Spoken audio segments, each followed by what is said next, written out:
यहाँ आपको बताएं कि कराची की मकामी अदालत ने नाज़माबाद से लापता कमसिन बहन भाई के केस का फैसला सुनाते हुए बच्चों को दूसरी खाला के हवाले करने का हुक्म दे दिया है।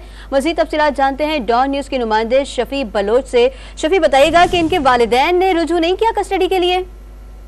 हाँ जी, बच्चों के वालिद को जैसी इत्तला मिली वो अपने वकील के हमरा अदालत पहुंचे और अदालत से इस्तदा की कि उन्हें बच्चों की कस्टडी दी जाए। उन्होंने अदालत को बताया कि उनकी जो है वो नानी के घर में उन पर तशद्दुद किया जाता था, उनका स्कूल भी छुड़वाया गया था और उनकी वालिदा जो है वो उन्हें छोड़कर दुबई गई थी, लिहाजा इन्हें इनके हवाले किया जाए। 2 साल से इन्हें बच्चों से मुलाकात भी नहीं कराई जा रही थी, जिस पर अदालत ने वालिद को कहा कि वो उन बच्चों की कस्टडी के लिए दोबारा से जो है वो अदालत से रजू कर सकता है। ताहम बच्चों की मर्जी और बच्चों की ख्वाहिश पर इन बच्चों को इनकी दूसरी वालिदा सोनिया के हवाले कर दिया गया है और 5-5 लाख रुपए जो है वो अदालत ने मशरकी जमा कराने का भी हुक्म दे दिया है।